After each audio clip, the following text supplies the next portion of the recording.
The next speaker for today will be helping us question whether big data also means big risks. He is a senior information security architect at Thomson Reuters. Let us all welcome Andy Boura.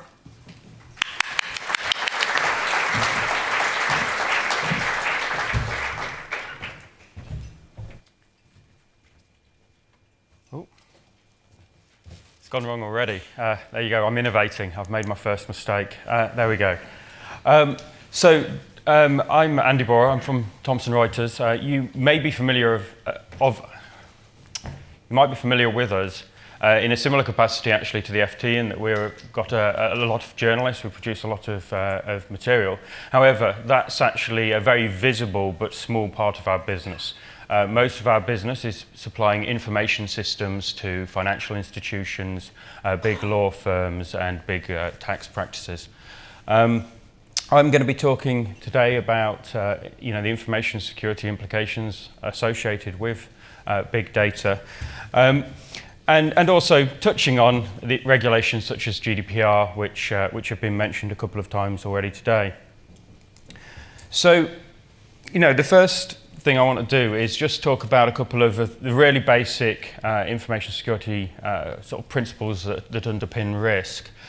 So apologies if this is obvious to any of you in the audience, but hopefully it's a useful refresher anyway. So first of all, thinking in terms of impact. So if something happens to our systems or data, what's the actual impact of that going to be? And the Ponemon Institute, sponsored by various entities, I think the last one was sponsored by IBM, have said that smaller breaches in the order of 10,000 to 100,000 records have a breach cost per record of hundreds of pounds. Mega breaches, the impact runs into hundreds of millions of pounds, but you get a good volume discount. Your cost per record actually goes right down to the pounds per record, so it's not all bad. So, where do those costs arise? Well, you've got the direct breach costs. You've got the things that you've got to do immediately. You've got to contain the issue. You've got to do remediation. You've perhaps got to bring an outside firm in to help you investigate and do forensics. You've perhaps got to buy credit monitoring for your customers, unless you're a credit reference agency. You've got lost revenue, off the back of that through churn. I think the figure is that you get perhaps up to 4% abnormal churn following a significant data breach. So, you're going to lose potentially 4% of your customers. You've got lost trade secrets and IP. Depending on the market you're in, depends on how significant a part of the breach cost this is. If you're the NSA, and you've lost the IP, which is your hacking tools, then that's a significant impact on your capability to execute your primary function. If you're in a different business, your IP is perhaps not so significant. You've got information security investment. Often following a breach, there's a significant extra amount of budget available for the security department. And often there's an element of a fire sale about that. It's got to be built out quickly in order to save face. Which brings me on to a PR campaign. You may have to go around all of your big customers, your key stakeholders, and convince them that you've dealt with this issue effectively and well, and that can have a significant cost associated with it. You've got regulators who might now be bearing down on you and scrutinizing what you do in much more detail. And finally, and very importantly, you've got lost productivity. So similar to the point earlier with regards to taking half the team off to work on GDPR, well, you probably have to take the whole team off to work on a significant data breach. So there's a balance to be struck. So thinking about that in terms of big data, what I've got here is a chart where I've just hypothetically said we've got 20 data stores, and we're going to say that we've got 1 million records in each of those data stores, and each of those records would cost us £2 if it were breached. Now, as we move from the left-hand side of this chart, where we have the 1 million record in each data store, and we start consolidating those data stores down into a single data store on the right-hand side of this chart, we can see that the potential impact from a single breach of a single data store is unsurprisingly climbing rapidly as we consolidate more and more data into one place.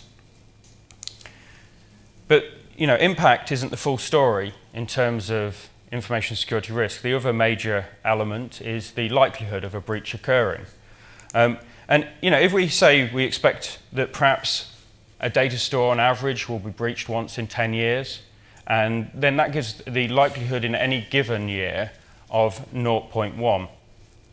So if we combine the likelihood of, when we've got, say, 20 data stores, each with a likelihood of 0.1, which is what we've got up on the left here, we're actually almost certain that in any given year we're going to have a data store breached, just because we've got so many of them. We've got a very large attack surface, as we'd say in information security. However, as we consolidate those data stores down, this chart goes the right way for us. Your risk actually reduces, your likelihood reduces rather, until we get down to the 0.1 when we just have the one data store. So, how do we combine these? Well, we'd say that risk is the combination of likelihood and impact, and you can do that quantitatively. You can do that, using solid numbers. More often, it has to be estimates based on estimates, and it's a best effort sort of guess. But the key thing here is we can use it to understand at least the way the direction that the risk and the curves are going. So if we now combine our impact that we've looked at and our likelihood, we get this, which gives us our actual annualized risk with the different models, where we have 20 different data stores or when we have one. And we can see that the rising impact dominates, which means that we are increasing our risk by simply consolidating our data stores into one if we don't do anything in addition to bringing them together. If our likelihood of a data store being breached remains the same, we have a greater risk. So, what are the sources of these risks? And then we'll look at perhaps what we might be able to do about them. 47% of breaches are a malicious attack. They're a hacker that has broken into systems. Now, they'll often exploit human error or system error in order to perpetrate their crime, but at any rate, the motivation is a criminal hack. Then we have 28%, which I believe is the system glitches, so technical errors and mistakes. And then we've got can't read it now, 25%, which is human error. So, let's look at some examples. Human error. So, you never want the words Pentagon and no password appearing in the same headline, right? So, a large defense contractor was, storing files on Amazon. Almost all of these examples end up being stored on Amazon. And they'd stored things like private keys and credentials and things that shouldn't have been there in that environment without any protection on the environment. The Swedish, one of the Swedish departments emailed all of their details about pretty much every citizen, including things like their equivalent of the SAS and the like, to a marketing list by accident. And then followed it up with an email asking people to please delete it. Not a great day in the office, but they're innovating, so that's good. Newcastle City Council, human error. It was again an attachment to an email, data handling error. This one is a particular favourite of mine. They were backing up their data onto a USB key, so perhaps not as big data as we deal with in the room. And they'd encrypted the USB key, so a win. Except that the password for the encryption was on a post-it attached to the key when they lost it. Again, not perfect, shining example. And of course, they're all reviewing their processes now. So system glitch. So, I mean, in a sense, system glitches are normally human error. It's human error on the part of an administrator or a privileged user rather than human error on the part of a data handler who's sending email to the wrong people. Just occasionally you'll get a system glitch, which is literally a system glitch where the software has just gone wrong in some way, but more often than not, it's still human error in there somewhere. And we've got examples like entire databases of voter records and addresses for pretty much everyone in Mexico. We've got the GOP analytics firm that was profiling voter behavior that accidentally put the entire database on the internet for anyone who might want to do further analysis in their own time. The list goes on, and I didn't have to look very far for these examples. I mean, I'd seen many of them come by, but a single Google search showed up many thousands of things along these lines. And then we've got the attacks. So, Yahoo was hacked, and, in terms of their Verizon acquisition deal, it ended up costing $300 million just straight off their acquisition price. Now, there's a direct impact.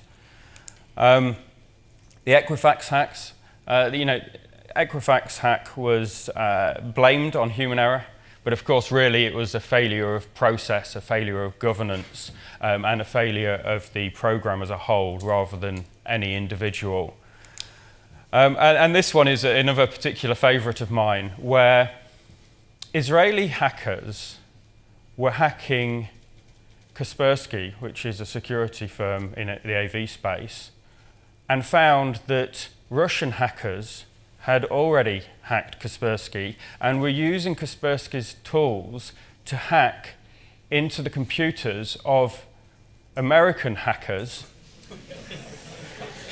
Yeah, it's funny, isn't it? And they were hacking into who knows who around the world. So yeah, really quite an interesting game going on there. I think someone was having a good laugh. So, here's the thing, right? When we've got a lot of data stores, our resources are spread very thinly. You've got to maintain thousands of systems. You don't need to have clear boundaries or ownership, perhaps, and so on. When we consolidate our data into fewer, bigger stores, I would hope that we don't see that purely as cost saving, and actually we can consolidate those resources that were spread thinly, and we can try and do things a little bit better. So, starting with good hygiene, you take the Equifax breach. That was a missing patch that hadn't been applied, that had been, it was known, it had been published that this flaw in Apache struts was there and would allow a remote exploit of a website, and yet the patch hadn't been applied and the breach then occurred. So those good hygiene practices, your basic lockdown and your patching and things like that are very important. If you have security controls, such as these barriers at my local station that I walked through this morning, and it still looked like this morning, you've got to apply them, right? So Amazon have great security controls. You can build incredibly secure systems within the Amazon ecosystem if you turn the security on, if you configure the password protection on your S3 storage bucket, and so on. You've got to consider the structure around your data store as well. It's all very well having a solid door, but if it's built on shaky foundations, or in the case of this picture, a wall that's not as strong as the door, then you're still going to be at risk. So you need to think about, supporting infrastructure like your DNS, your storage systems, your management systems, because there's been plenty of cases where organizations have been hacked by hacking into the organization's management systems that then allow you access to all of the other systems. Got to think about automation. What can we automate to make these things more efficient, more smooth, work more smoothly, and be less error prone. And I think automation is fantastic in this regard, right up until it takes all our jobs. So now we're looking good. We're not spread so thinly anymore. We've got a nice solid base to work on. Except that then our users show up and drill holes in it because they want to get at the data that we've consolidated into our data store. And at this point, we'll go back to another sort of fundamental of information security, which is the principle of least privilege. When you walk into a library, all the books are out and available on the shelves. You can just go and help yourself. You can pick a book up. That's great when it's essentially public information from books. If, on the other hand, it's valuables and personal information, personal effects, then you want something that looks rather more like this bank vault with lots of individually secured repositories within a vault that is itself secured and hardened. So we need to think about how we can carve the data up in such a way that it's still valuable, it's still useful, but we've scoped the access to particular parts of that data set to just those people that need that access. We've assigned a data owner to own that data set and approve access to it, and so on. And that's the sort of thing that's going to help with when GDPR comes around. And finally, we need to practice what I'm calling data zen. Less is more. We need to think about, particularly in the context of things like GDPR, for all of the data that we've got in our data store, where did it come from? What's our legal basis for processing it? What are we allowed to do with it? What aren't we allowed to do with it? When might we have to delete it? How long should we keep it for? If we've got that data because the users consented to us having that data, and that's our basis for processing, that user is going to have certain rights under GDPR, such as revoking your access to that data. So you have to be able to find it and remove it. But it gets really interesting when there's multiple bases. So someone may have consented to you processing the data, but if you've got another reason to retain it, because perhaps you've got a contract with them and you've got to keep it for 7 years for accountancy reasons or whatever, then that has to supersede their request to delete it. So you've got a lot of different parts playing into this around the provenance of your data and the metadata associated with it in terms of handling. And I would argue that the previous step I mentioned of dividing your data and creating data owners is going to help significantly with that. And the other thing is sort of really regarding the sort of less is more principle. Do we really need all the data? So for a while, storage costs were plummeting so fast that the risk and effort of determining what was old data, what was dirty data, what was data we didn't really need anymore, that cost was higher than to identify and remove that data than just to store it. We'll just throw more storage at it and we'll let it fester.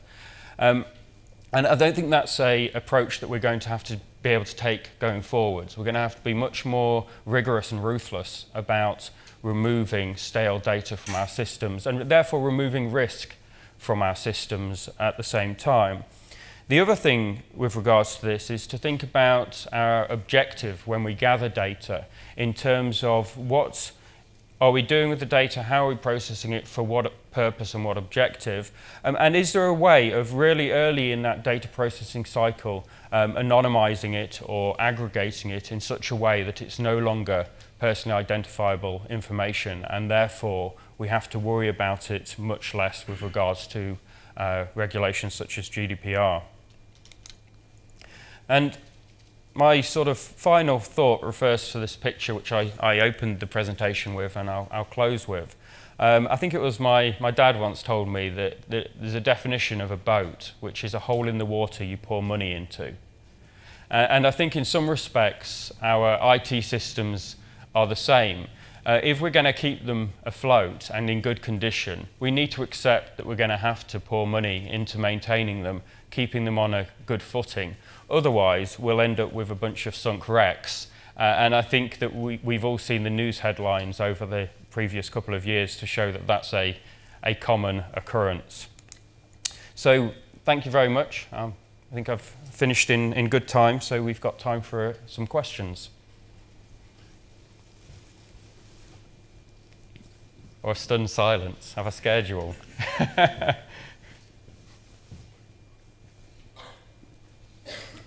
do you start the funding round which get people to pay for data? So you mentioned at the end on that. Did you have any route into that? Sorry, can you repeat the question?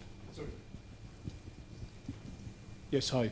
So the question is, to get the funding and to get ring-fence funding for data as a data group, was there any particular route into that? Regulatory or commercial opportunities, for example? Yeah, sure. So, I mean, to some extent, I'm specialist in information security generally, which obviously touches on big data. There's an increasing appreciation amongst corporate boards and leadership teams with regards to information security. Enough people have now been fired and enough large breaches have cost enough money to mean it's being taken very seriously. But also there's a positive side to it, and it's the side that was mentioned with regards to the FT earlier, which is that if your customers perceive you to be good at this and they trust you with their data, then that opens up opportunities that you wouldn't have otherwise. It's going to be easier to make sales and things like that, and that's certainly the case for Thomson Reuters. I mean, our customers are amongst the most paranoid in the world, and you know, having a good story around information security therefore helps the sales process. So, you know, I think that all of those things help. Benchmarking can also help. So if other organisations in your sector or your industry are spending this much and you're not, then that can help make the case as well. But I think the main thing really is to avoid falling into what we call FUD, fear, uncertainty and doubt. You know, try and be really pragmatic in terms of the fact, you know, one argument you'll commonly hear is, yeah, but we've not had a problem in 10 years, why should we change anything? Well, the truth is 10 years ago, you could put an unauthenticated server on the internet and you might well get away with it. There's a reasonable chance someone wouldn't notice. Now, if you put an insecure system on the internet, it will get hacked, and it will get hacked within minutes, often. So the threat landscape has fundamentally changed, and organisations have to change to respond to that. And yeah, as I say, you can help to size it through comparison and benchmarking, but you can also consider your own risk. You know, you can go through this process. Oh, we've got 100,000 medical records. Well, you know, if you look at the Ponemon report, which is freely available on the internet, you know that medical records are typically $250, I believe, per record. So you multiply it up. You say, well, our total impact if this occurs is this. We reckon that perhaps it's a 1 in 20 year event or 1 in 10 year event at our current, you know, our current risk level, our exposure. And you know, that would mean if it was a 20-year event and I don't know, 5 million impact, then you can work out what your annualized loss expectancy would be, and that will give you an idea of how much it would be worth investing to avoid that happening. But it can never be an exact science.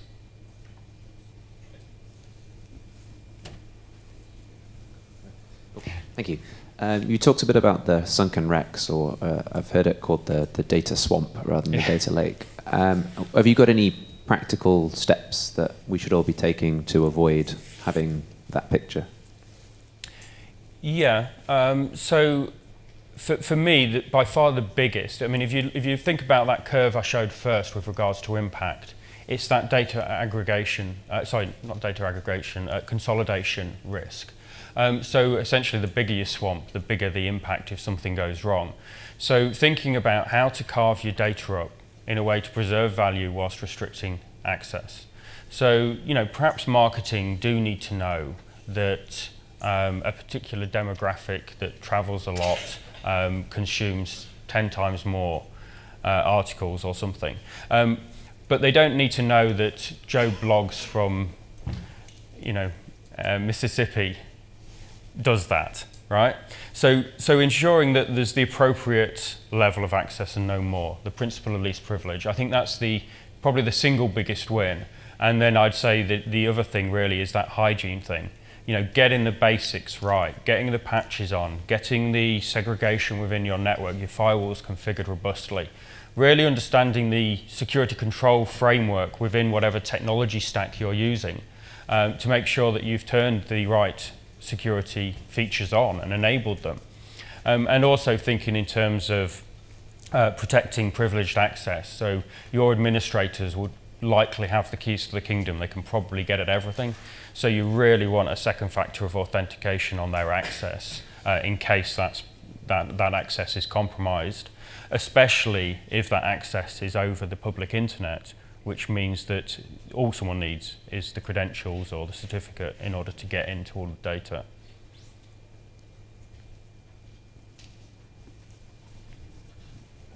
Hello. I noticed you used a 10-year estimate on a breach lifetime. What sort of basis did you have for that? And if you've never been breached, what's a reasonable way of approaching estimating that? Yeah, so to some extent it's a gut instinct, but it's also somewhat based off the Poneman study as well. They did look at the likelihood of a breach in a given size of organisation and things like that. So I'd refer to that to get an idea.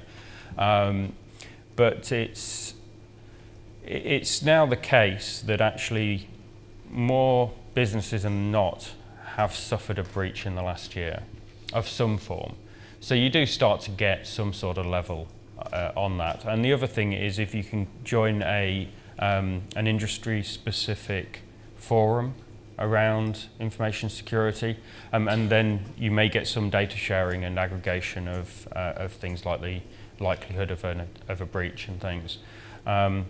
Another thing you can look at is rather than just thinking in terms of successful breaches and attacks against your systems, there'll often be evidence of attempts to attack or breach systems. So then you can start to qualify, well, yes, this control prevented an attempt to attack this particular type of vulnerability, for example. So that can help justify the control framework that you put in place as well. So there isn't an ideal answer to that. Research, basically. Research, trust non-fear-mongering experts that don't have a particular axe to grind. Obviously be wary of vendors who will solve all of your problems in all cases through the magic encryption. So yeah, it's an art, not a science, unfortunately. Okay, do we have a last question? Hi. How do you see SABSA framework in handling the risks and threats exposed from the data security point of view, particularly big data? So the SABSA framework, yeah. So the SABSA framework is a useful security architecture framework which helps to link security risks back to business risks, and also it provides control matrices and things like that to help you to determine what controls you need in different parts of your architecture. Can't claim to be an expert in SABSA specifically, but one of the things with regards to effective risk management that's really important is to make it real to people in the business. All the time it's a technology problem, it really can't be solved. The only way to really improve your security posture is to take the conversation outside of technology to the business, and the key for that is to link the security risk to the business risk, because then when the business gets interested in addressing the problems, you get the funding for the technology projects to do refreshes, to do extra maintenance and so on. So I think that's the real win in those sorts of frameworks.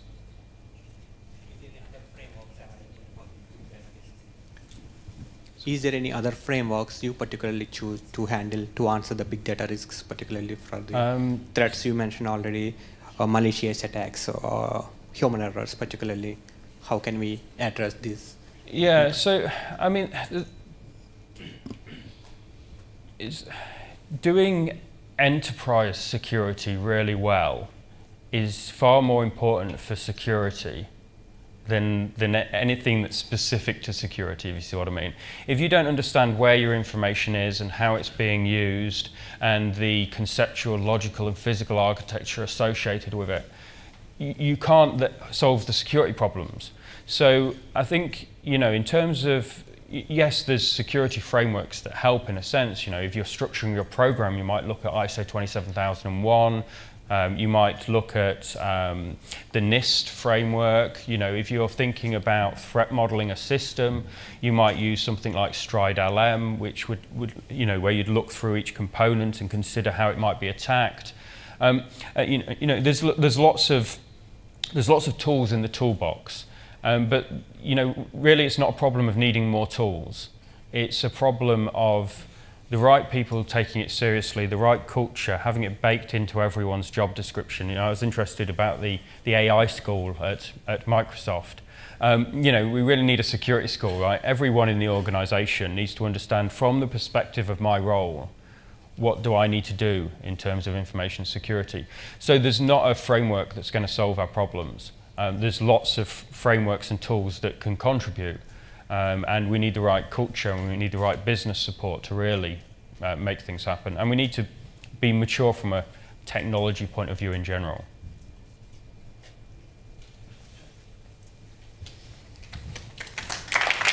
Thank you.